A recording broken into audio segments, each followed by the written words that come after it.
حسینیت حسینیت یزیدیت یزیدیت محمد و آل محمد بلند صلوات.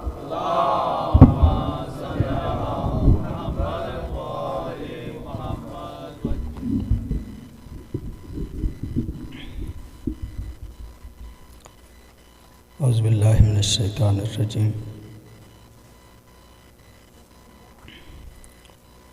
بسم اللہ الرحمن الرحیم. الحمد للہ الواحد الاحد الفرد الصمد الذی لم یلد ولم یولد ولم یکن لہ کفوا احد. والصلاة والسلام علی اول العدد علی عبد المؤید والرسول المسدد المصطفى الامجد المحمود الاحمد حبیب الہ العالمین ابی الزہراء محمد.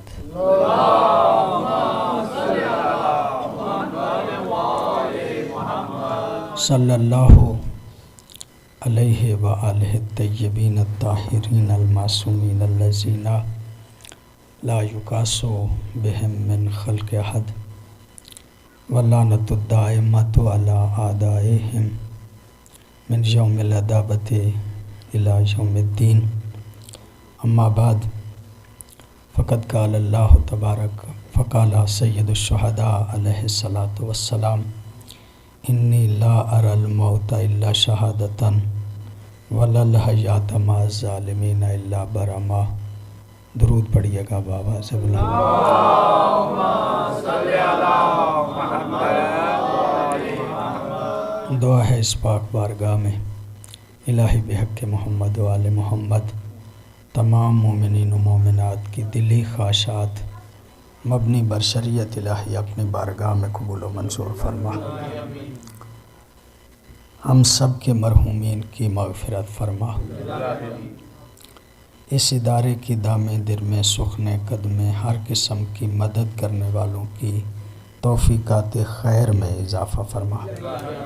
جناب علامہ عابد رضا نقوی صاحب کی توفیقات خیر میں اضافہ فرما. اپنے اپنے مرحومین اور بانیان مجالس کے مرحومین کی بلندی درجات کے لیے بآواز بلند صلوات پڑھیے گا.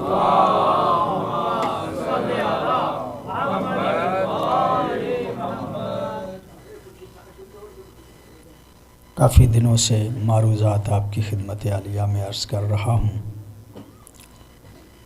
اور جب سے میں آپ کی خدمت عالیہ میں یہاں پہ موجود ہوں میں کوشش کر رہا ہوں کہ کربلا کے پس منظر کو اور کربلا کی تاریخ کو کسی حد تک واضح کروں. کل کی مجلس چونکہ مولا سجاد علیہ السلام کی شہادت کے عنوان سے تھی اور پھر وہ بھی اس کا تعلق بھی کربلا سے بڑا گہرا بنتا تھا، لیکن تھوڑا سا موضوع سے میں ذرا ہٹ کے گفتگو جو ہے وہ کی. آج دوبارہ وہی موضوع جس کو میں مسلسل آپ کی خدمت میں عرض کر رہا ہوں اسی کے بارے میں چند جملے عرض کرنا چاہ رہا ہوں اور مربوط کرنے کے لیے یہ عرض کرنا چاہ رہا ہوں کہ جب یزید تخت پہ بیٹھا تو اس نے مدینے کے حاکم کو خط لکھا کہ مولا حسین سے بیعت لی جائے. خط میں دوسرا نام جو ہے وہ موثق تاریخی حوالوں سے عبداللہ ابن زبیر کا تھا. ایک حسین ابن علی اور دوسرے عبداللہ ابن زبیر. جناب عبداللہ ابن زبیر رات کے اندھیرے میں مدینہ چھوڑ کے مکے آ گئے، جبکہ مولا حسین 28 رجب کو مکے سے چلے، 3 شعبان مدینے سے چلے اور 3 شعبان کو مکے پہنچے 5 دن میں، اور پھر آپ نے 8 ذی الحج کو مکے سے دوبارہ آپ روانہ ہوئے۔ تو اس کا مطلب یہ ہے کہ 4 مہینے اور 5 دن سرکار مکے میں رہے، 4 مہینے اور 5 دن۔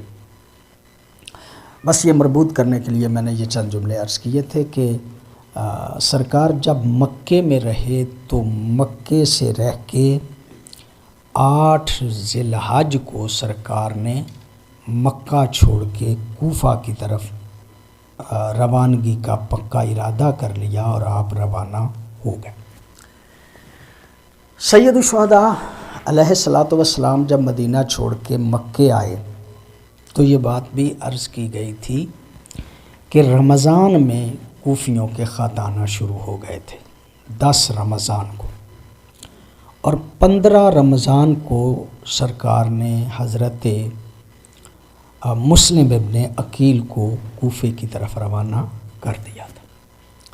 اس کا مطلب یہ ہے کہ رمضان، پھر شوال، پھر ذیقعد، پھر ذی الحج، تو لوگوں کو اندازہ تھا کہ سید الشہداء کا مستقل قیام مکے میں نہیں بلکہ آپ جو ہے وہ کوفہ ہی جانا چاہتے ہیں۔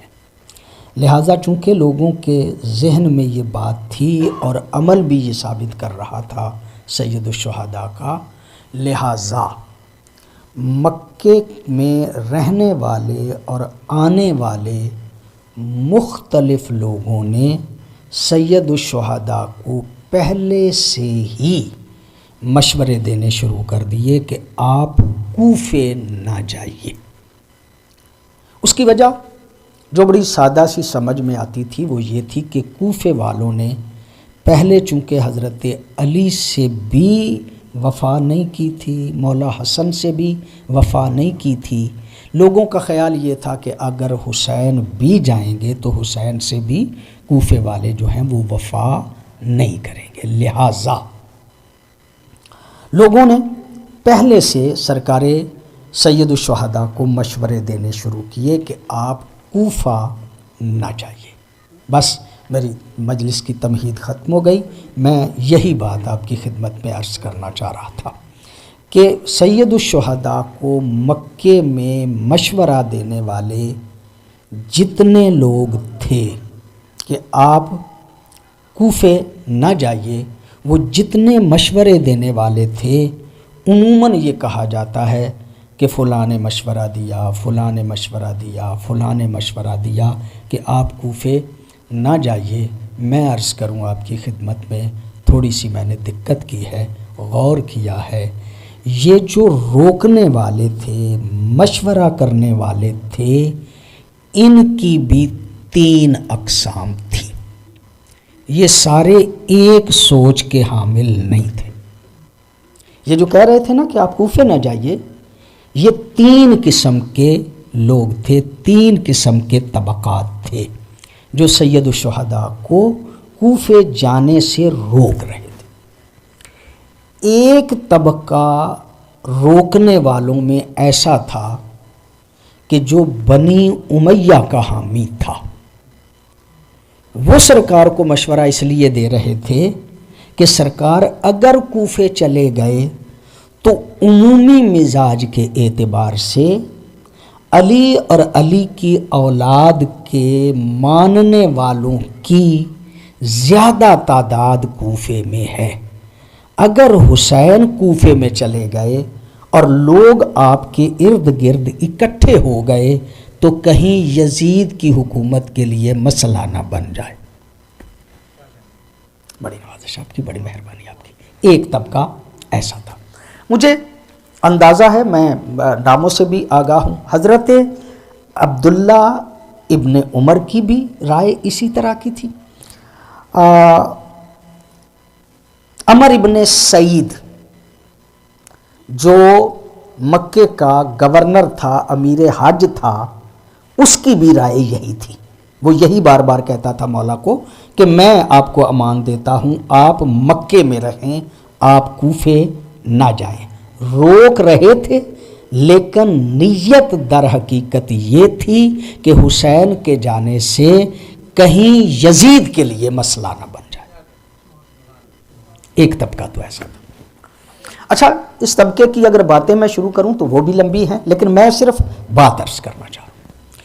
ایک طبقہ اور اس طبقے کا فرد وحید جو بڑا فرد ہے، اور وہ ہے حضرت عبداللہ ابن زبیر. یہ ہستی ایسی تھی کہ جب سے مولا حسین مکے میں آئے تھے تو ہر روز مولا حسین کی خدمت میں یہ آتے تھے، بلکہ بعض روایات میں ملتا ہے کہ ایک ایک دن میں 2 مرتبہ بھی آتے تھے. اور کبھی یہ مشورہ دیتے تھے کہ حسین، جتنے ساتھی آپ کے کوفے میں ہیں اگر میرے ہوتے تو میں کب کا چلا گیا ہوتا. اور کبھی کہتے تھے نہیں، آپ یہیں پہ رہیے، اور اگر آپ یہیں پہ رہتے ہیں تو میں بھی آپ کی بیعت کروں گا اور باقی لوگ بھی آپ کی بیعت کریں گے. معصوم فرماتے ہیں، خود معصوم ہی کے جملے ہیں، یہ زبان سے کہتا ہے رہ جاؤ، دل میں اس کے خیال ہے کہ چلے ہی جائے تو بہتر ہے. ایک طبقہ یہ تھا. اور جب کہا نا اس نے تھوڑا سا زور دے کے کہ آپ رہ جائیں، تو مولا حسین نے فرمایا عبداللہ، میں پسند کروں گا کہ اگر حرم خدا سے ایک بالشت بھی میں باہر قتل کیا جاؤں تو مجھے زیادہ پسند ہے بجائے اس کے کہ حرم خدا میں قتل ہو جاؤں. اس لیے کہ حرم خدا میں اگر میں قتل ہو گیا تو حرم خدا کی عزت نہیں رہے گی، تکریم نہیں رہے گی.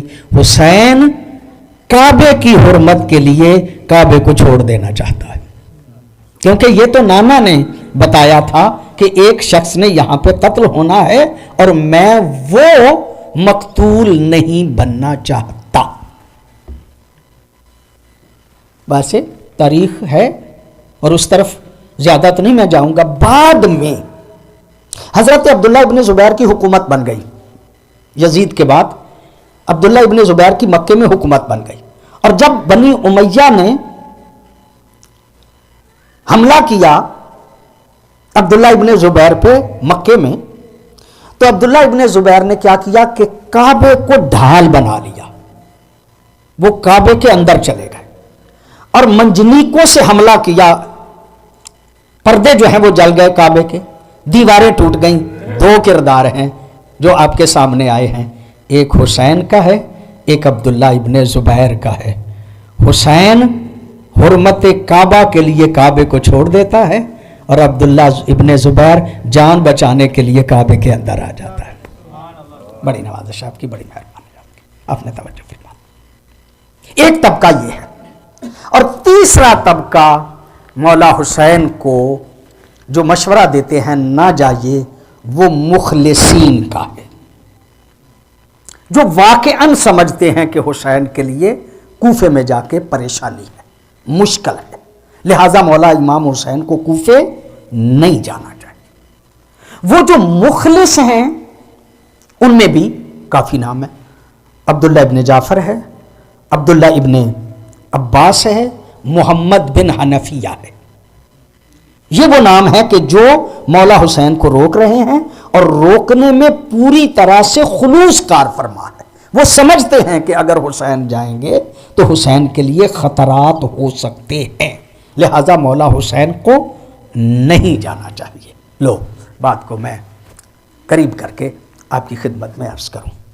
یہ جتنے طبقات بھی مولا حسین کو مشورہ دے رہے تھے کہ آپ مکہ چھوڑ کے نہ جائیے، کوفے نہ جائیے، کسی کے اصرار پہ، کسی کے کہنے پہ مولا حسین نے اپنے موقف میں سر منہ بھی تبدیلی نہیں کی،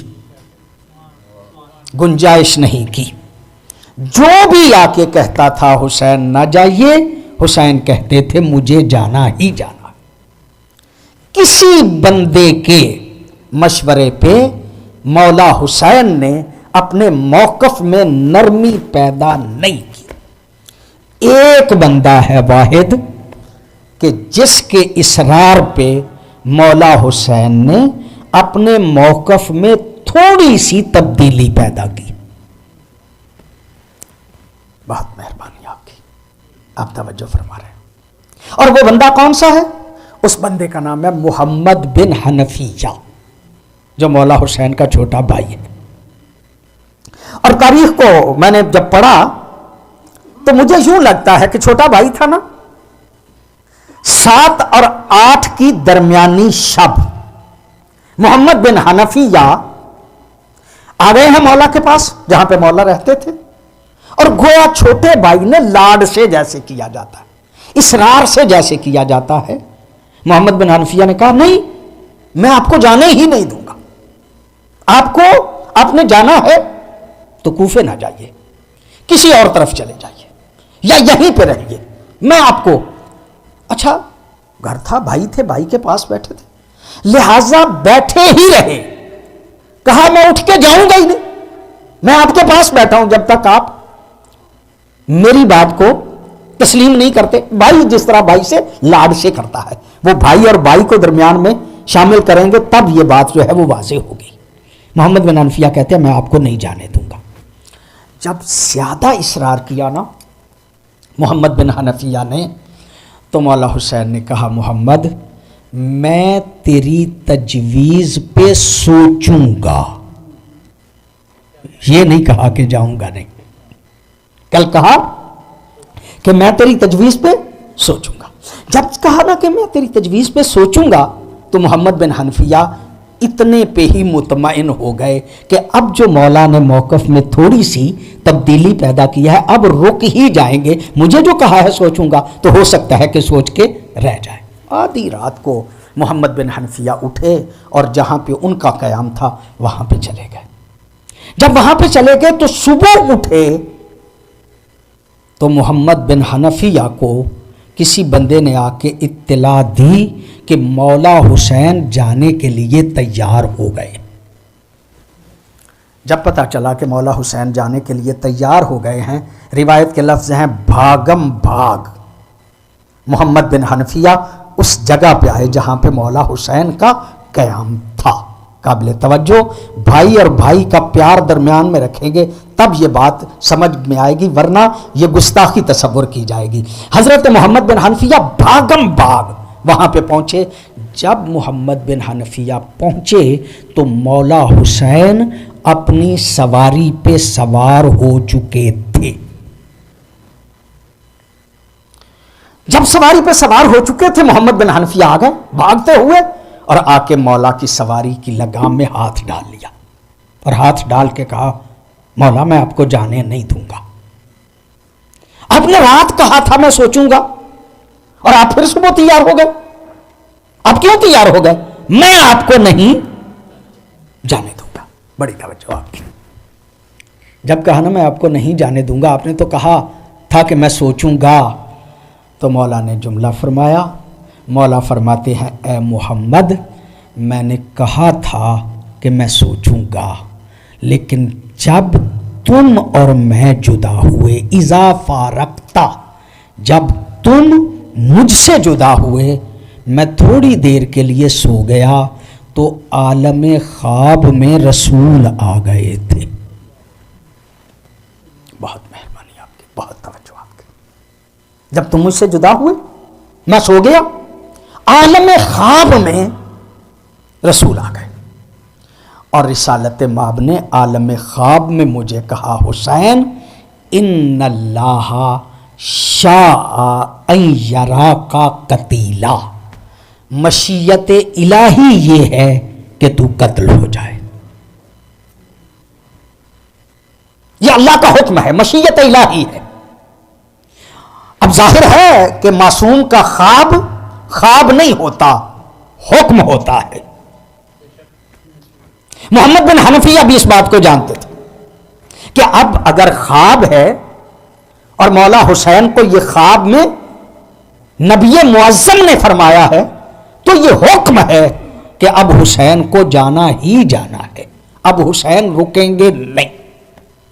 یہ سوچ کے اب دوبارہ محمد بن حنفیہ نے اصرار نہیں کیا، کہا چلیے ٹھیک ہے، یہ تو حکم ہو گیا کہ آپ کو کوفے جانا ہے، یہ جو خاندان طہارت کی بیویاں ہیں نا، میں ان کو نہیں جانے دوں گا، آپ جائیے، میں بچوں کو نہیں جانے دوں گا، میں ان بیویوں کو نہیں جانے دوں گا۔ یہ جملہ کہنا تھا کہ مولا حسین کہتے ہیں عالم خواب میں نبی نے فرمایا تھا ان اللہ شاء ان یراہن اسیرا، مشیت الہی یہ ہے کہ یہ مستورات قیدی بن جائیں۔ لو یہاں تک میں آپ کو لے کے آنا چاہ رہا تھا، لفظ استعمال ہوئے خواب میں، مشیت الہی یہ ہے کہ تو قتل ہو جا، مشیت الہی یہ ہے کہ یہ مستورات جو ہیں وہ قیدی بن جائیں۔ اب یہیں سے ایک نظریے کی بنیاد ڈالی گئی،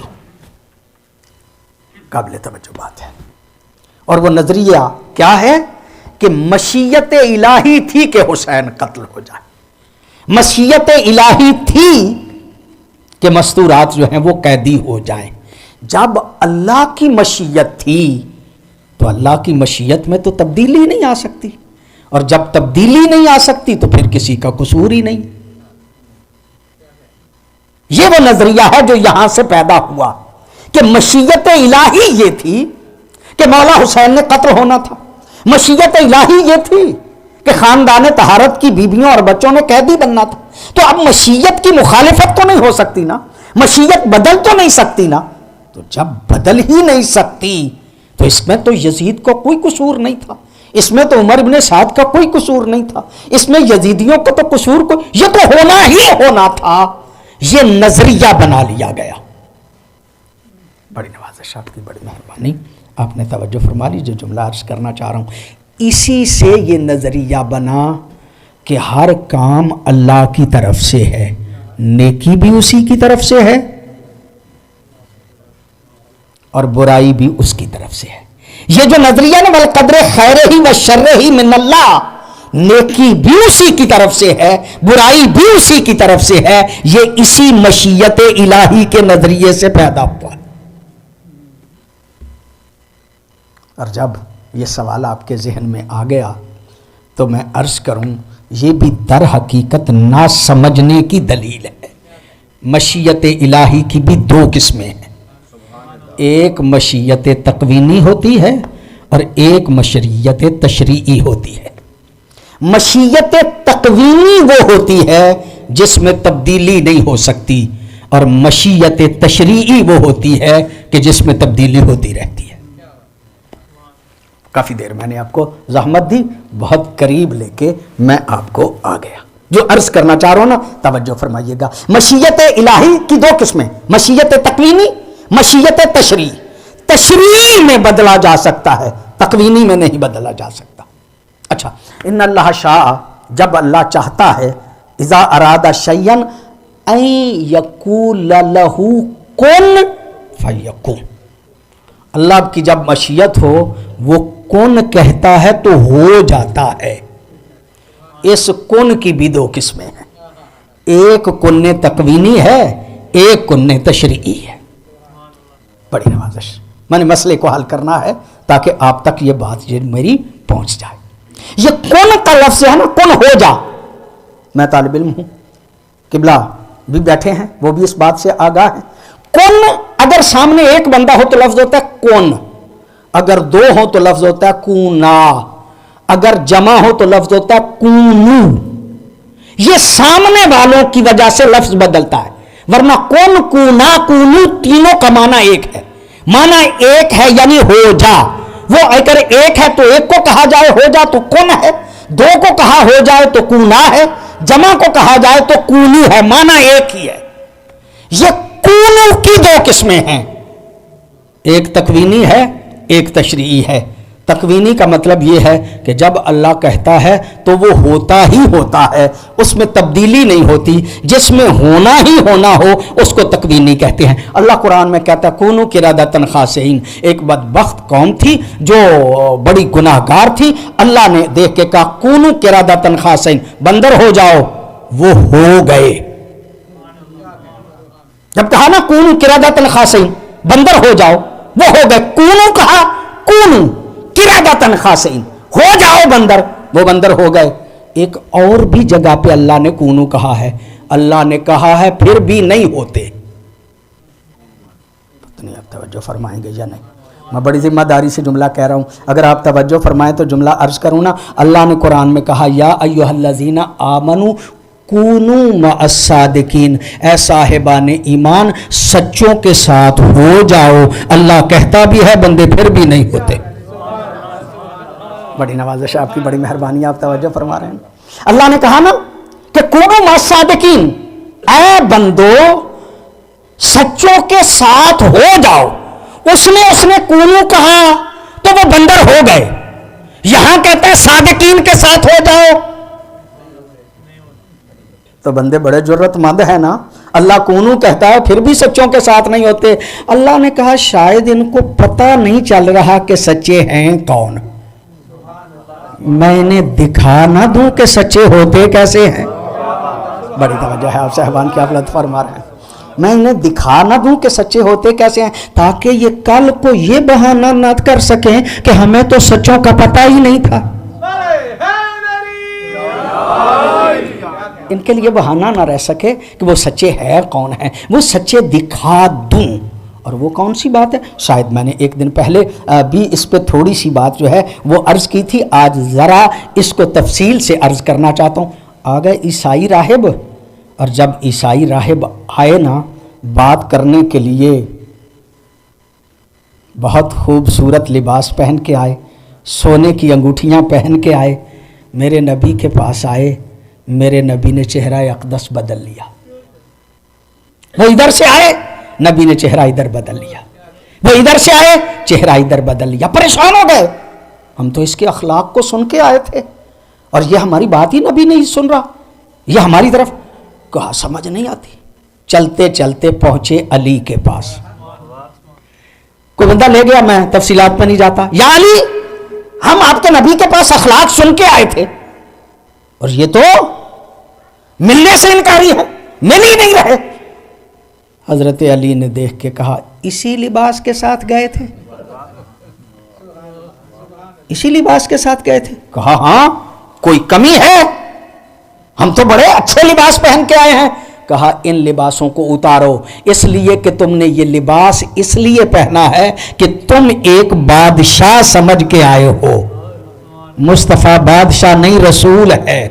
تم اپنی حالت پہناؤ. جو تم عیسائی راہب ہو نا، راہبوں والا لباس پہن کے جاؤ، مصطفیٰ تمہارا استقبال کرے گے. علی اس ہستی کو کہتے ہیں جو مزاج رسول سے آگاہ ہیں، جن کو پتہ ہے کہ رسول کا مزاج کیا ہے، کن سے رسول ملتے ہیں اور کن سے رسول نہیں ملتے. اور بڑی توجہ ہے آپ صاحبان کی. جملہ میں آپ کی خدمت عالیہ میں عرض کرنا چاہتا ہوں. اب یہ لباس بدل کے راہبوں والا لباس پہن کے جب گئے تو میرے پیارے نبی نے ابا بچھا کے ان کو ابا کے اوپر بٹھایا، اور ابا پہ بٹھا کے بات کرنا شروع کی. محمد، تم عیسیٰ کو اللہ کا بیٹا نہیں مانتے؟ کہا نہیں، اللہ کا بندہ مانتا ہوں، بیٹا نہیں مانتے. کہا کیسے بیٹا نہیں مانتے؟ اس کا تو باپ نہیں. اور جس کا باپ نہ ہو اس کو اللہ کا ہی بیٹا کہا جائے گا. کہا اس لیے کہتے ہو کہ عیسیٰ اللہ کا بیٹا ہے کہ ان کا باپ نہیں؟ تو ان مثل عیسیٰ عند اللہ کا مثل آدم. عیسیٰ کی مثال ایسے ہے جیسے آدم کی مثال ہے. اس کا تو باپ نہیں ہے نا، اس کا نہ باپ ہے نہ بیٹا ہے. اور اگر اس بنیاد پہ باپ ہوتا ہے تو پھر آدم کا بھی باپ ہونا چاہیے. تو جب آدم کا باپ نہیں تو عیسیٰ کا بھی کوئی کا نہیں مانتے. تو میں جملہ عرض کرنا چاہ رہا ہوں میرے مسلمان بھائیوں، آپ کی خدمت عالیہ میں یہ جملہ جو ہے وہ عرض کرنا چاہ رہا ہوں. نبی تھے نا، قرآن کی آیات پڑھ رہے تھے نا، بار بار قرآن کی آیات. ان مثل عیسیٰ عند اللہ کمثل آدم. عیسیٰ کی مثال ایسے ہے جیسے آدم کی مثال ہو. اس کا مطلب یہ کہ محمد مصطفیٰ قرآن پڑھ رہے تھے، وہ نہیں مانے. پھر کیا کہا کہ اب جب تم قرآن کی آیتیں بھی نہیں مان رہے، تم اپنے بیٹے لے کے آ جاؤ، ہم اپنے بیٹے لے کے آ جاتے ہیں۔ تم اپنی مستورات لے کے آ جاؤ، ہم اپنی مستورات لے کے آ جاتے ہیں۔ تم اپنے نفس لے کے آ جاؤ، ہم اپنے نفس لے کے آ جاتے ہیں۔ ثم نبتہل فنجعل لعنت اللہ علی الکاذبین، پھر ہم جھوٹوں پہ لعنت کریں گے۔ بڑی نوازش آپ کی، قرآن حکیم کی آیت ہے، پھر ہم جھوٹوں پہ لعنت کریں گے، جو جھوٹا ہوگا نا اس پہ لعنت کریں۔ اگلے دن جو آئے وہ کتنے تھے؟ 5، نبی معظم، حضرت علی، جناب سیدہ حسنین، 5 آئے۔ اہل بیت آئے نا، پھر جا کے وہ مقابلے سے ہٹے۔ واقعہ آپ کو پتا، پھر آپ کا مقابلے سے ہٹے تو ایک مرتبہ تو سوچئے گا نا، نبی قرآن پڑھ رہے تھے نا، وہ نہیں مانے، نبی خود قرآن پڑھ رہے تھے نا، وہ نہیں مانے۔ تو یہ بات تو سمجھ میں آ گئی نا کہ اگر قرآن آج کافی ہوتا، بڑی توجہ ہے آپ صاحبان کی، جب نبی کی اپنی زبان سے قرآن کافی نہیں ہوا تو آج قرآن کیسے کافی ہو گیا؟ اور جب قرآن کافی نہ ہو تو اہل بیت کی ضرورت پڑتی ہے۔ محمد وآل محمد بلندتر صلوات۔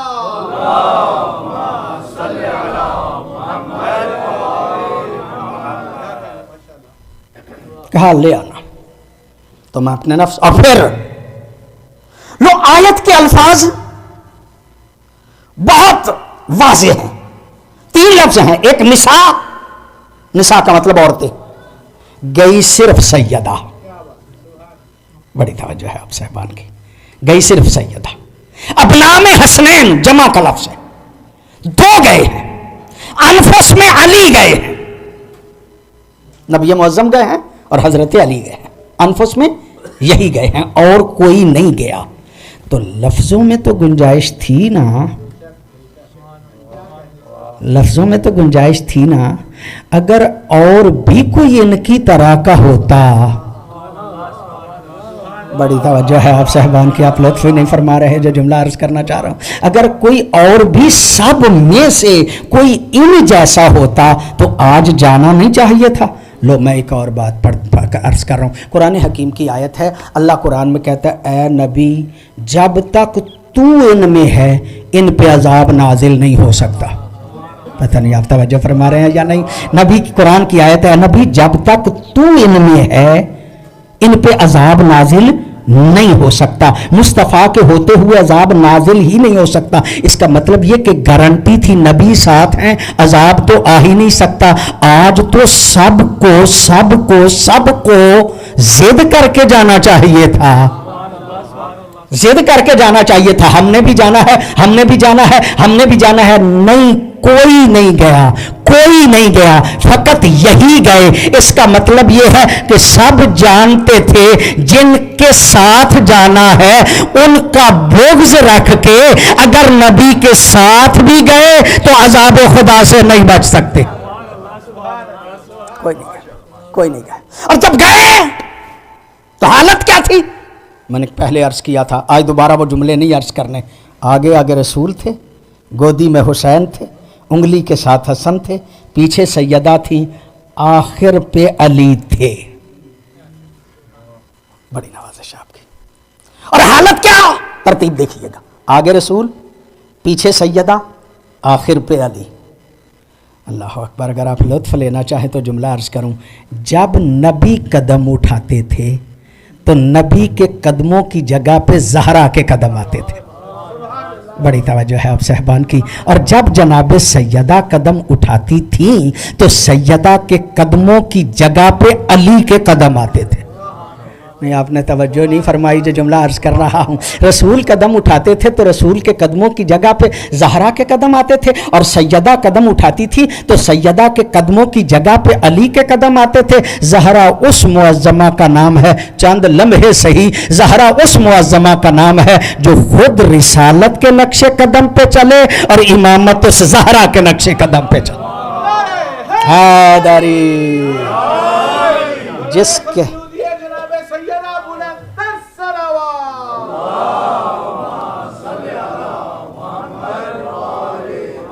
جس کے نقش قدم پہ امامت چلے اسے زہرا کہتے ہیں، اور زہرا اس ہستی کا نام ہے جو رسالت اور امامت کو جوڑے،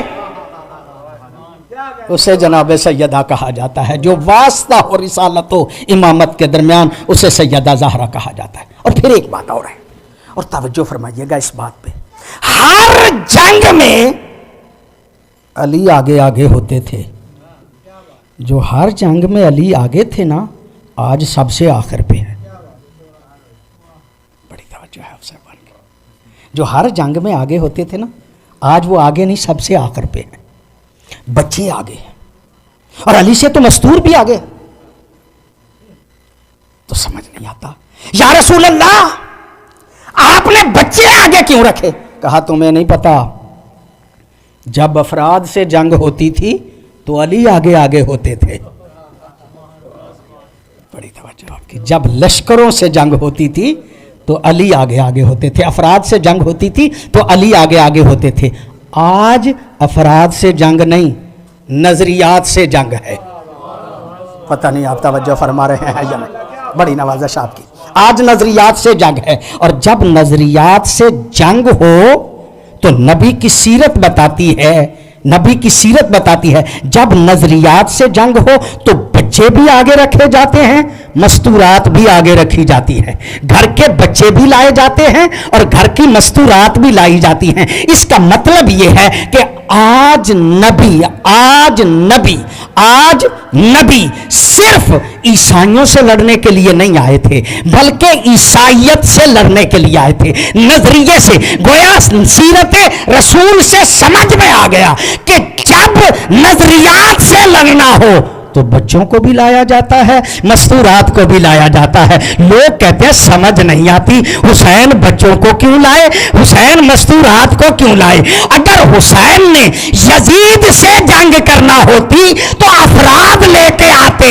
حسین آج صرف یزید کو شکست نہیں بلکہ یزیدیت کو شکست دینا چاہتے تھے۔ اور جب یزید زندہ باد، حسینیت زندہ باد، یزیدیت مردہ باد، یزیدیت مردہ باد، نعرہ حیدری، محمد و آل محمد بلند صلوات، اللہم صلی علی محمد و آل محمد۔ بس میری مجلس مکمل ہو گئی۔ جو میں بات عرض کرنا چاہ رہا تھا، نظریات کو شکست دینا ہو تو گھر کے بچے بھی لائے جاتے ہیں، مستورات بھی۔ مولا حسین نے کربلا کے میدان میں، لوگ تو یہ کہتے ہیں نا یزید، صرف یزید کو شکست نہیں دی بلکہ سوچے یزید کو شکست دے دی ہے، نظریہ یزید کو شکست دے دی ہے۔ اور یہی وجہ ہے ہمارے پرانے بزرگ، آج کل تو نعرے نئے نئے آ گئے ہیں، پرانے نعرے جو ہے وہ 2-3 ہی ہوا کرتے تھے، اور ان نعروں کے آخر پہ جو جملہ کہا جاتا تھا، حسینیت زندہ آباد اور یزیدیت مرد آباد۔ صرف حسین زندہ آباد نہیں کہا جاتا تھا، صرف یزید مرد آباد نہیں کہا جاتا تھا، بلکہ حسینیت زندہ آباد اور یزیدیت مرد آباد۔ کیا مطلب؟ یعنی حسین، ہم صرف تجھے زندہ آباد نہیں کہتے، تیرے نظریے کو زندہ آباد کہتے ہیں، اور یزید، ہم تجھے مرد آباد نہیں کہتے بلکہ تیرے کردار کو مرد آباد کہتے ہیں۔ اس کا مطلب یہ ہے کہ جو حسینیت زندہ آباد کہتا ہے، یزیدیت مرد آباد کہتا ہے، اسے اپنے کردار پہ بھی سوچنا چاہیے۔ اگر خود میں یزید والا کردار پایا جاتا ہے اور کہتا ہے یزیدیت مرد آباد، تو لعنت اپنے حقدار کو جانتی ہے۔ کیا ضرورت ہے لمحہ سفر کرنے کے لیے، جب قریب ہی بندہ مل جائے تو لعنت قریب ہی پہنچ جائے گی۔ لہذا میں سمجھتا ہوں کہ آج بھی ہمیں اپنے اندر حسینی کردار پیدا کرنا چاہیے اور یزیدی کردار سے نفرت کرنی چاہیے، تب جا کے ہم حقیقی معنوں میں حسینی ہیں۔ ہم اپنے آپ کو حسینی اس وقت ہی کہہ سکتے ہیں کہ جب اپنے اندر مولا حسین کا کردار پیدا کریں۔ حسینیت کے زندہ کرنے میں اور یزیدیت کو مردہ باد کہنے میں مولا حسین کو محنت بہت کرنا پڑی۔ بہت توجہ آپ کی، آپ نے غور فرما لیا۔ ایسے ہی بے ترتیب سی باتیں آپ کی خدمت میں مسلسل عرض کرتا رہا، دن بہت کم رہ گئے۔ ہمارے علاقے کے عالم تھے، بہت بڑے خطیب تھے، کسی حد تک ہم ان کی باتوں سے متاثر بھی ہیں، مولانا صابر حسین صاحب قبلہ۔ وہ کہا کرتے تھے جب خاندان طہارت کا کارواں مدینے سے نکل کے تھوڑا سا باہر نکلانا تو وداع کرنے والوں میں ایک معظمہ تھی جس کا نام تھا ام البنین، اجرکم اللہ، اللہ آپ کو سوائے غم اہل بیت کے کوئی غم نہ دے۔ جب کارواں تھوڑا سا آگے چلا گیا نا، پیچھے سے مخدومہ ام البنین نے آواز دے کے کہا بیٹا عباس میری بات سننا۔ جب کہا نا بیٹا عباس میری بات سننا، آپ نے یہ جملے سن لیے، عباس جیسے شجاع کے قدم لڑ کھڑا گئے۔ ماں نے بلایا ہے کہیں روک نہ لے۔ لڑ کھڑائے ہوئے قدموں سے ماں کے قریب آئے، ماں میں آپ سے اجازت لے کے نہیں گیا تھا؟ کہا بیٹا تابعدار بیٹا ہے، اجازت لے کے گیا تھا۔ کہا ماں پھر بلایا کیوں؟ کہا ماں پھر بلایا کیوں؟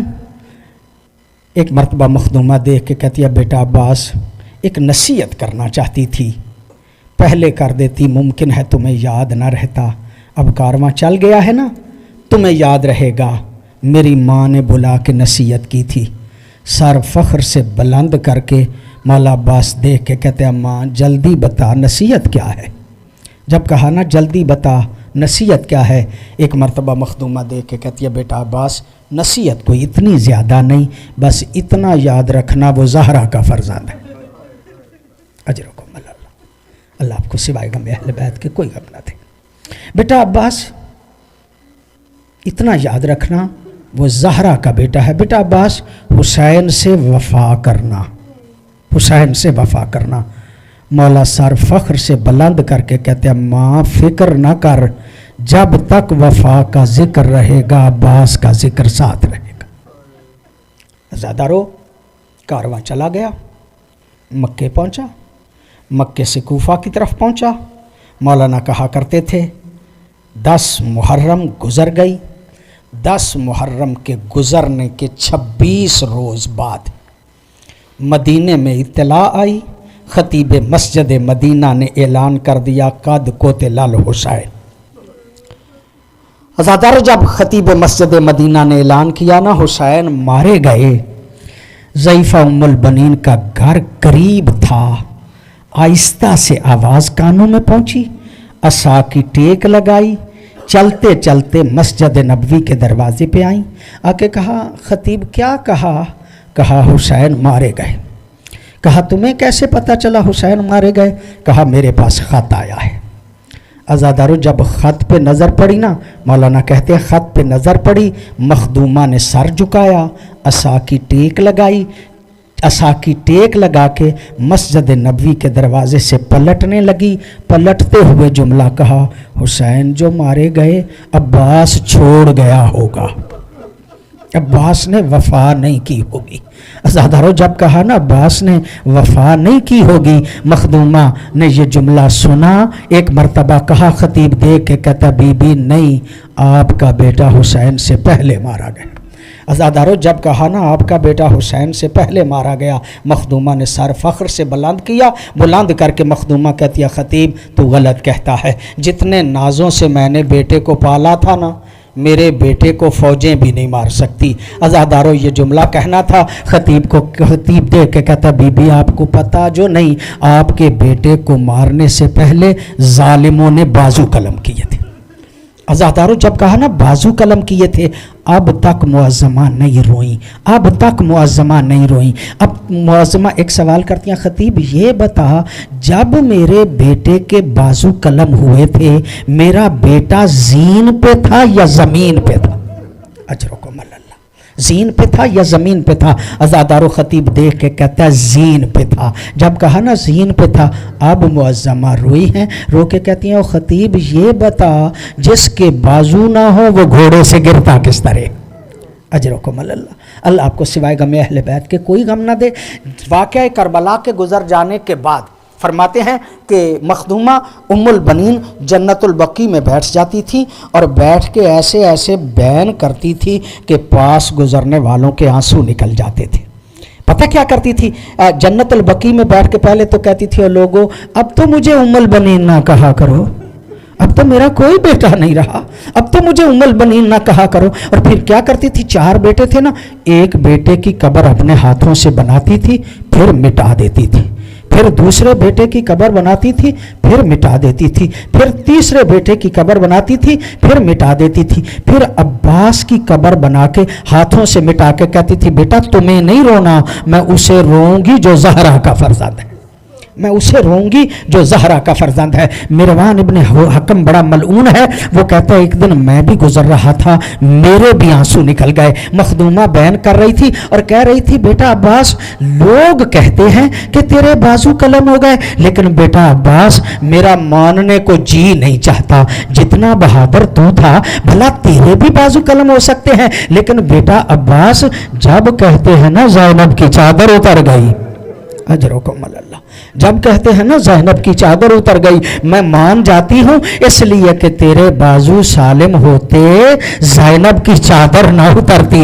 عزادارو خطیب دیکھ کے کہتا ہے زین پہ تھا، جب کہا نا زین پہ تھا، مخدومہ دیکھ کے کہتی ہے یہ تو بتا جس کے بازو نہ ہو وہ گھوڑے سے گرتا کس طرح ہے. عزادارو خطیب دیکھ کے کہتا ہے بی بی آپ کا بیٹا گھوڑے سے ایسے گرا جیسے 11 محرم کو زینب لاشا حسین پہ گری. عزادارو یہ جملہ کہنا تھا جیسے لاشا حسین پہ مخدومہ زینب گری، یہ جملہ کہنا تھا. مخدومہ دیکھ کے کہتی ہیں خطیب کیا زینب کے بھی بازو قلم ہو گئے تھے؟